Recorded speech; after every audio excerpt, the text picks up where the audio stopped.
सबसे भरोसेमंद news channel आप देख रहे हैं इंडिया न्यूज राजस्थान और मैं हूं आपके साथ रीना सेजवाल। वक्त हो चला है हमारे खास प्रोग्राम स्पेशल रिपोर्ट का। स्पेशल रिपोर्ट में आज हम सबसे पहले बात करेंगे देश की सर्वोच्च अदालत सुप्रीम कोर्ट की। सुप्रीम कोर्ट में मंगलवार को एक अहम मामले पर सुनवाई होने जा रही है।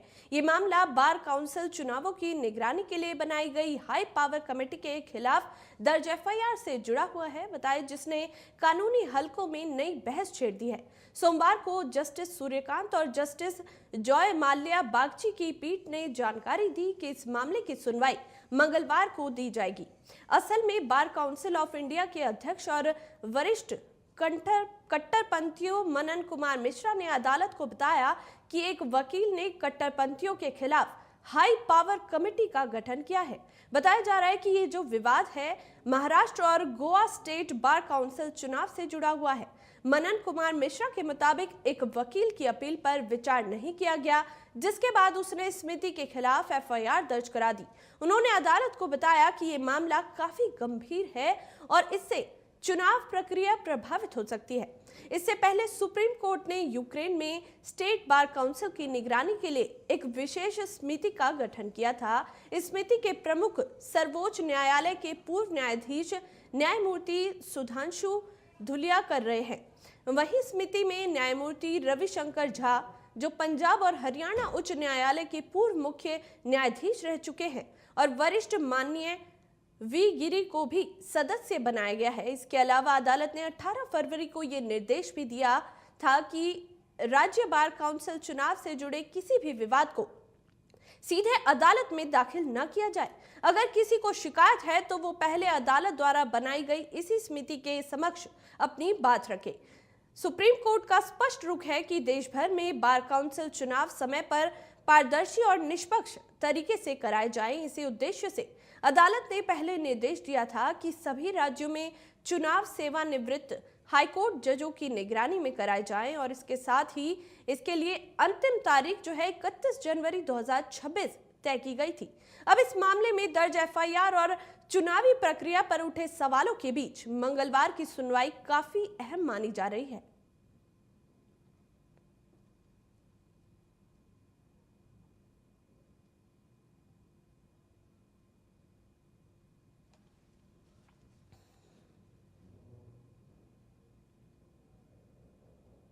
तो वहीं राजस्थान विधानसभा के बजट सत्र में आज जनहित से जुड़े कई अहम मुद्दों पर जोरदार बहस देखने को मिली।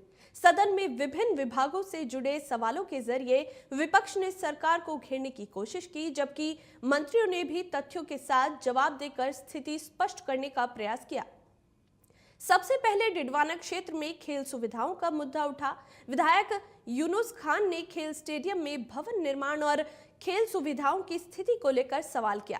इस पर खेल मंत्री राज्यवर्धन सिंह राठौर ने जवाब देते हुए बताया कि वर्ष 2017 में इस कार्य के लिए 1 करोड़ रुपए की राशि स्वीकृत की गई थी। उन्होंने आगे कहा कि डिडवाना में खेल सुविधाएं मौजूद है, लेकिन कोरोना काल के दौरान रखरखाव प्रभावित हुआ। मंत्री ने साथ ही बताया कि फिलहाल 2 कार्य प्रगति पर है और वर्ष 2023-24 के बजट में घोषित 25 लाख रुपए के काम भी जारी है। वहीं जालौर जिले के मनरेगा के तहत कार्यों के भुगतान में देरी का मुद्दा भी सदन में गूंजा। इस पर ग्रामीण विकास मंत्री किरोड़ी लाल मीणा ने कहा कि भुगतान में देरी की मुख्य वजह केंद्र से राशि समय पर नहीं मिलना है। इसके अलावा स्वामी विवेकानंद मॉडल स्कूलों में शिक्षकों की कमी का मुद्दा भी उठाया गया, जिस पर शिक्षा मंत्री मदन दिलावर ने जल्द पद भरने का आश्वासन दिया।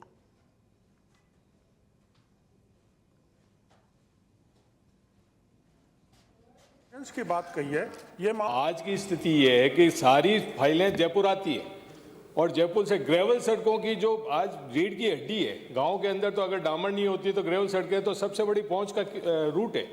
और उन सारे कार्यों का अगर आप जयपुर से स्वीकृति आ रही है तो इससे बड़ी चीज़ हुई नहीं। हम जिला अधिकारियों को पूछते हैं। मैं तो आपसे साफ पूछना चाहता हूँ कि ग्रेवल सड़कों की कितनी पेंडेंसी है, कितने प्रपोजल्स आए, इनकी जाँच करा लें आप उनकी जांच करा लें। और एक और मैं आपके ध्यान में लाना चाहूँगा, एक कन्वर्जन स्कीम थी एमएलए लेड और नरेगा के अंदर हम लोग करते थे कि एमएलए लेड से पैसा आता था और श्रमिक का मतलब मटेरियल का पैसा तो हम डामर का तो एमएलए लेड से दे देते अगर रोड बनानी है।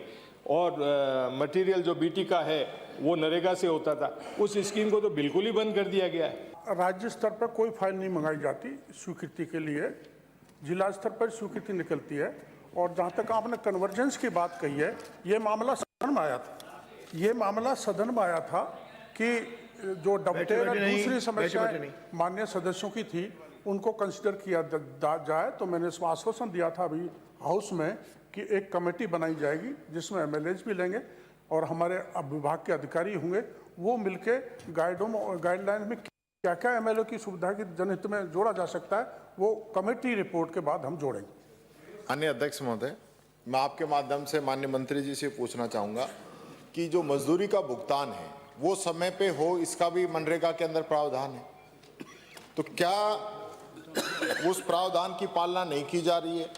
15 दिनों में मजदूरी भुगतान करने का प्रावधान इस योजना के अंदर है, और जिन लोगों ने समय पे भुगतान नहीं किया उनके खिलाफ आप क्या कार्रवाई करेंगे? देखो ऐसा है माननीय एलओपी, भुगतान जिन किन्हीं भी कारणों से लेट होता है उसमें भुगतान डिले होने का कारण है अभी हाल फिलहाल में, जिसको मैं स्वीकार करूंगा, उसको छुपाना नहीं चाहता, कि केंद्रीय अंश की राशि अभी हमें प्राप्त नहीं हुई है।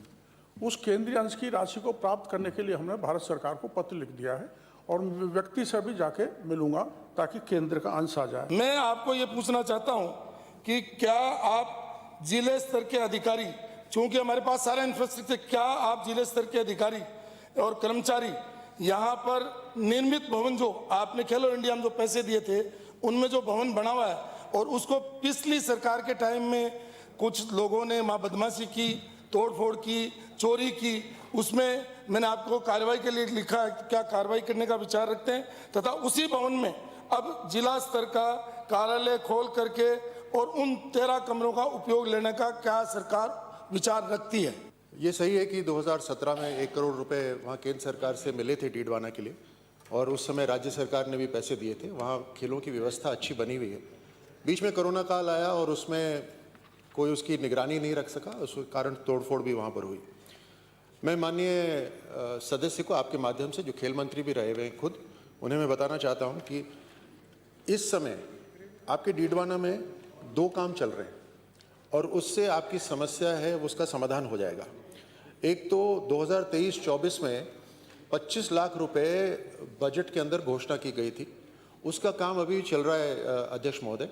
सिविल वर्क मेजर और माइनर रिपेयर पूरी कर देगा। जो आपकी ग्लास विंडोज टूटी हुई हैं, आपकी पीने के पानी की पाइपलाइन जो आपके उस बिल्टअप एरिया तक आनी है, वो सारा पानी वहाँ पर, सारी सुविधा वहाँ पे कर दी जाएगी। मेरा माननीय मंत्री जी से निवेदन है कि अंग्रेजी माध्यमिक विद्यालय जो कि महात्मा गांधी और स्वामी विवेकानंद जी के नाम से संचालित है पूरे प्रदेश भर में, जिसमें शिक्षकों की बहुत बड़ी कमी है, तो क्या माननीय मंत्री जी, या तो शिक्षक भर्ती तो जैसे होगी वो होगी ही, लेकिन एक बार टेम्परेरी रूप पर वहाँ पर संविदा पर सरकार क्या मंशा रखती है कि वहाँ पर शिक्षकों की आपूर्ति को, भर्ती को पूरा किया जाए, शिक्षकों की उपलब्धता को पूरा किया जाए। 3737 जो हमारे संचालित थे उच्च माध्यमिक विद्यालय, उच्च प्राथमिक विद्यालय, पूर्ववर्ती सरकार ने इनको अंग्रेजी स्कूलों में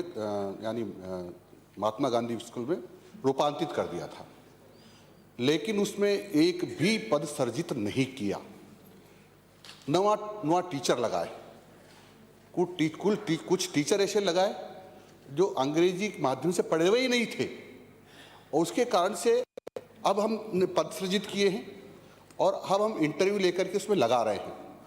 मैं माननीय सदस्य जी को निवेदन करना चाहता हूं कि आपके विधानसभा क्षेत्र में देख लेंगे कितने हैं, मैक्सिमम टीचर हम लगाने की कोशिश करेंगे। एक तो इसमें दोनों में ही प्रतिनियुक्ति से लगा रहे हैं। महात्मा गांधी में तो हमने कैडर बनाया था, 10,000 पोस्ट इसमें हमने भरी थी, लेकिन उसके अलावा जो पोस्ट है वो सारी प्रतिनियुक्ति पे भरी जाती है। तो स्वामी विवेकानंद में भी कितने पद रिक्त हैं और कब तक आप भरेंगे? 12 बच्चे हैं, 13 बच्चे हैं, और उसमें सारे लगाना चाहते, लेक्चर्स भी लगाओ, सेकंड ग्रेड भी लगाओ, और भी लगाओ। ऐसे कैसे संभव हो सकता है? तो वो जो जरूरत होगी उनको, जरूरत के हिसाब से हम उसमें अध्यापक लगाएंगे। कोई जोधपुर जिले का है, काले लाव स्कूल है। अब इसमें 0 बच्चे हैं, अब इसको बंद करूंगा तो कहीं अंग्रेजी विद्यालय को बंद कर रहे हैं। इनको ये भी इनको नहीं समझ में आती है, क्या 0 बच्चों पर भी विद्यालय चलते हैं क्या? 2 बच्चों पर भी विद्यालय चलते हैं क्या? 10 बच्चों पर भी विद्यालय चलते हैं क्या? पता नहीं, भांग खाकर विद्यालय खोल दिए हैं, भांग खाकर के विद्यालय खोल दिए।